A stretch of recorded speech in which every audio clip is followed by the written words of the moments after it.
Hi, இந்த வீடியோவில் Kundan base பண்ணி ஒரு டிசைன் பார்க்க போகிறோம். ஃபஸ்ட்டு க்ளூ அப்ளை பண்ணி குந்தன் ஸ்டிக் பண்ணிட்டேன். ஸோ க்ளூவை சுற்றி இந்த பேர்ல் செயின் வரப்போகுது. அந்த ஷேப்க்கு ஏற்ற மாதிரி ஃபஸ்ட்டு ப்ளேஸ் பண்ணி கட் பண்ணிக்கலாம். ஸோ குந்தன் வந்து இங்கே நான் ஸ்டிக் பண்ணியிருக்கேன். உங்களுக்கு வேணும்னா ஸ்டிச் கூட பண்ணிக்கலாம். பேர்ல் செயினும் சேம் க்ளூ அப்ளை பண்ணி ஸ்டிக் கூட பண்ணிக்கலாம். Stitching always better. ஸ்டிக் பண்ணோன்னா சம்டைம் வாஷ் பண்ணக்குள்ளே வெளியே வந்துடும். அது மாதிரி குந்தனும் நீங்கள் வந்து ஸ்டிக் பண்ணிவிட்டு அதுக்கப்புறம் ஸ்டிச் பண்ணலாம். ஒரு ஸ்டிச் கொடுக்கலாம்.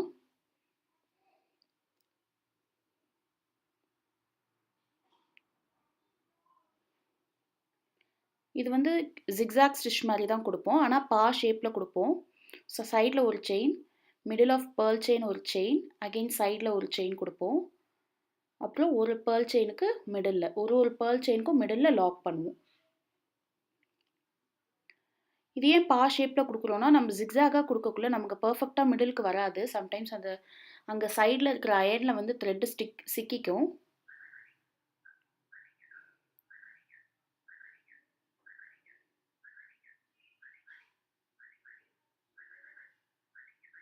ஸோ ஃபைனலாக நீங்கள் கட் பண்ணக்குள்ள ரெண்டுத்தையும் சேமாக வச்சு கட் பண்ணக்கூடாது. ஒரு பேர்ல் செயின் நான் எக்ஸ்ட்ரா விட்டுருக்கேன் பாருங்கள் மிடில். ஸோ அது உங்களுக்கு நீட்டான ஷார்ப் எட்ஜ் கொடுக்கும். அதனால் ஒரு பேர்ல் செயின் எக்ஸ்ட்ரா விட்டுடுங்க.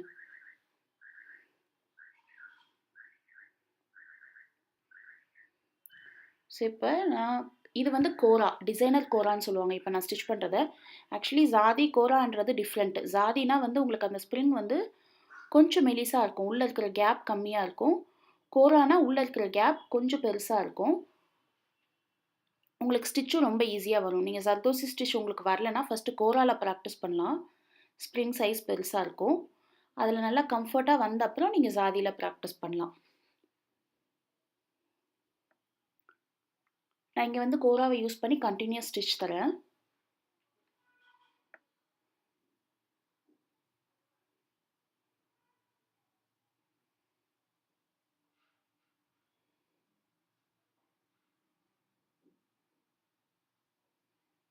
ஜர்தோசி நீடில் சூஸ் பண்ணக்குள்ள உங்களுக்கு அந்த தின்னாக இருக்குல்ல நீடில் பக்கம், அது ரொம்ப ஸ்ட்ராங்காக இருந்தால் தான் உங்களால் அந்த ஸ்டிச் கம்ஃபர்டபுளாக போட முடியும்.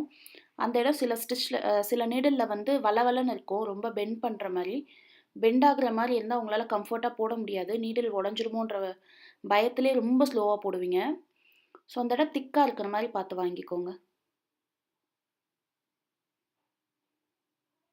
குரோஷா நீடில் ஆரி போடுறவங்களுக்கு இந்த ஸ்டிச் கண்டிப்பாக வராது. ஏன்னா ஜர்தோசி கண்டினியூஸாக அதில் போட முடியாது. ஸோ ஜர்தோசி மட்டும் இந்த நீடிலில் ப்ராக்டிஸ் பண்ணுங்க. நாட் போட்டுட்டு அந்த கேப்பை நான் குட்டி ஜாதி வச்சு ஃபில் பண்ண போகிறேன். ஸோ அந்த கேப்புக்கு ஏற்ற மாதிரி ஜாதி எடுத்து ஃபில் பண்ணிக்கணும்.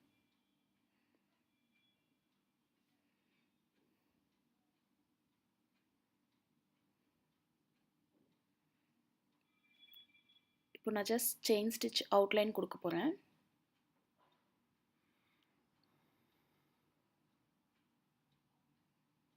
ஸோ அவுட்லைன் கொடுத்துட்டு நான் டபுள் சல்லி ஸ்டிச் போட போகிறேன். இங்கே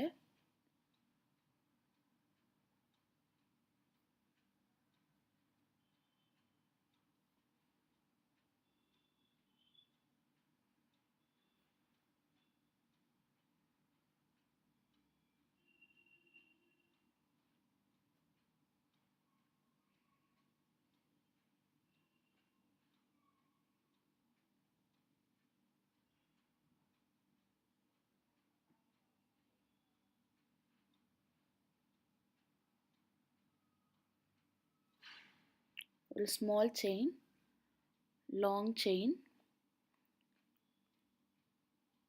போட்டுட்டு நம்ம அவுட்லைன் கொடுத்துருக்கோம்ல, அந்த அவுட்லைனுக்கு க்ளோஸாக சைடில் 2 செயின் கொடுத்துட்டு 2 இல்லை 3 செயின் கொடுக்கலாம். Again long chain, short chain, come back same பிளேஸில் ஒரு செயின் கொடுத்துட்டு நம்ம ஃபஸ்ட்டு 3 செயின் கொடுத்துருந்தோன்னா அதே 3 செயினை ஃபாலோ பண்ணி கண்டினியூ பண்ணணும் ஸ்டிச்.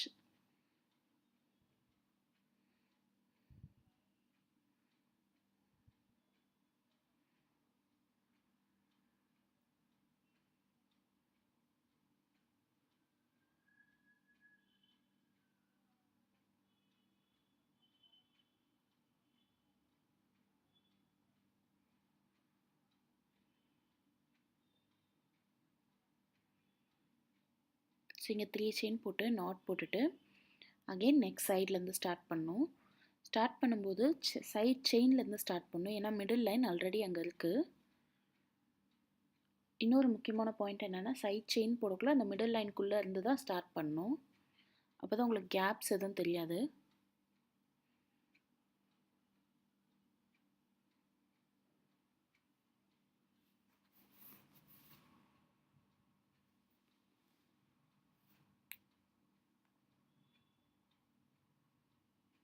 நாட் போட்டு எண்ட் பண்ணிக்கோங்க.